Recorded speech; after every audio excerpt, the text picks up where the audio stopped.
जितना मालूम है उससे ज़्यादा आपको मालूम है, क्योंकि मैं सिर्फ बोलता हूँ, महसूस कर सकता हूँ, लेकिन आप भुक्तभोगी है, आपने भोगा है। पूरी जिंदगी हर महीने आपने पेंशन के लिए पैसे भरे हैं। पहले 417 भरते थे, फिर 541 भरते थे, अभी 1250 भर रहे हैं, पूरी जिंदगी हर महीने। क्योंकि आपको 60 साल की उम्र के बाद ये अपेक्षा थी, ये वादा था कि आपको पेंशन मिलेगी और रिटायरमेंट के बाद मरने तक की आपकी जिंदगी एक डिग्निफाइड, इज्जत की जिंदगी हम जिएंगे और इज्जत की मौत हम मरेंगे।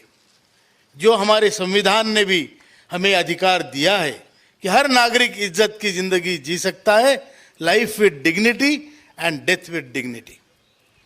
इसके लिए आपने पैसे भरे हैं। अब पैसे भरने के बाद अगर वैल्यूएशन के हिसाब से देखें तो एक आदमी की पूरी सर्विस में वो कम से कम 20 लाख रुपए सरकार के पास उसका जमा है, वैल्यूएशन के हिसाब से। और ये 20 लाख के एवज में वो 20 लाख कभी वापस नहीं मिलेगा। वो जो हमारा असल था डूब गया, बराबर है कि झूठ है? और जो मिलेगा ब्याज के रूप में 20 लाख का कम से कम 15,000 मिलना चाहिए कि नहीं मिलना चाहिए? हमको मिलता है 1,000 रुपया। गवर्नमेंट बोलती है हमने 1,000 रुपया किया। मैं आपको बता दूं, पूरे हिंदुस्तान में एवरेज पेंशन 1171 रुपया है और मिनिमम पेंशन जो 1,000 रुपया बोल रहे हैं, 1,000 से कम पेंशन पाने वाले की संख्या 36,60,000 है। 36,60,000 लोगों को 1,000 से कम पेंशन मिलती है। 1,000 से कम पेंशन में 700-800 रुपए में एक बूढ़ा, एक बूढ़ी, उसको आप बोल रहे हो जाओ जियो, जी लो अपनी जिंदगी।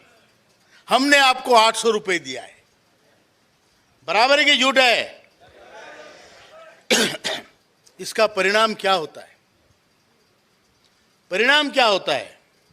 परिणाम यह होता है कि जिन बच्चों के लिए हमने चड्डी बनियान से लेके, किताबों से लेके सब खरीद के दिया, उसके सामने आज हाथ फैलाना पड़ता है, बेटा 200 रुपया है, बराबर है? मान्य है क्या? 200 रुपए के लिए अपने बेटे के सामने हाथ फैलाना पड़ता है।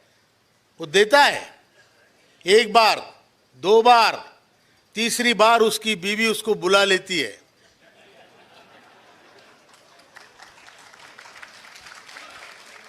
बोलती है जिंदगी में तो इसने हमारे लिए कुछ किया नहीं, अभी भी 200 रुपए मांग रहा है, पक्का जुआ खेलता है, बराबर है?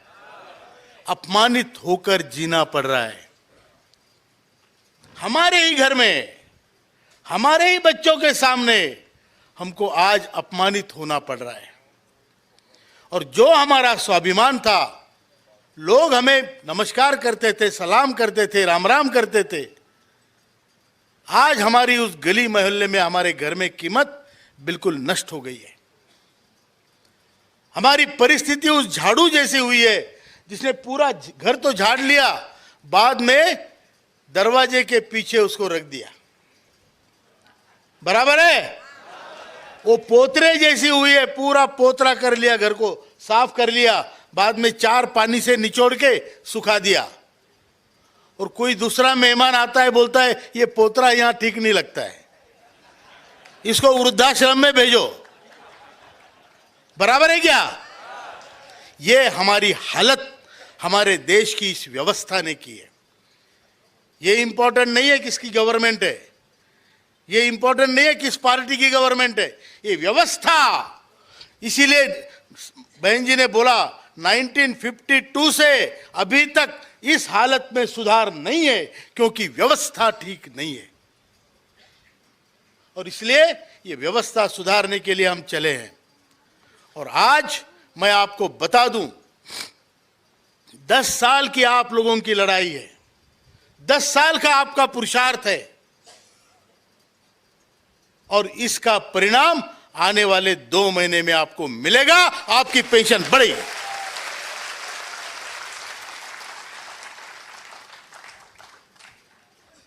यह मैं क्यों कह सकता हूं? मेरे पास क्या आधार है? देश जागरूक हो चुका है। देश का ज्येष्ठ नागरिक अपने आप को असहाय समझने की जरूरत नहीं है। इस देश पर हमारा भी उतना ही हक है, उतना उन लोगों का जो आज राज कर रहे हैं। ये हमारे बाप का भी देश है, बराबर की झूठ है। हमारा भी देश है, बराबर की झूठ है। और आज ये लोग जो चुन के आते हैं, एमएलए हो, एमपी हो, इनकी पेंशन 2 मिनट में बढ़ती है 24%। बराबर है क्या? तो इधर गुस्सा नहीं आएगा? हमें लटका के रखा है सालों साल मरने के लिए, सड़ने के लिए, और ये समाज सेवक 2 मिनट में अपनी पेंशन बढ़ा लेते हैं। अरे कौन सा देश में रह रहे हम? उस देश में जिस देश की संस्कृति है मातृदेवो भव, पितृदेवो भव, गुरुदेवो भव, ऐसे महान देश के हम महान नागरिक हैं, और आज बुढ़ापे में हमें सड़ने के लिए छोड़ दिया है, हमारा हक होने के बावजूद। पैसे भरे हैं हमने, व्यवहार है, मत करो दया, लेकिन व्यवहार तो करो। बराबर है कि नहीं?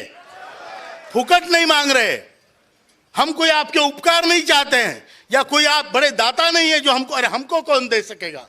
हमको देने वाला वो है। आप क्या दोगे हमको? हमने आपको दिया है, राजपाट दिया है, इस देश में, इस व्यवस्था में अच्छा परिवर्तन करने के लिए आपको बल दिया है। आप वो करो, हमारे ऊपर दया करने की जरूरत नहीं है। हमारा हक है, वो गिन के लेंगे, गिन के लेंगे।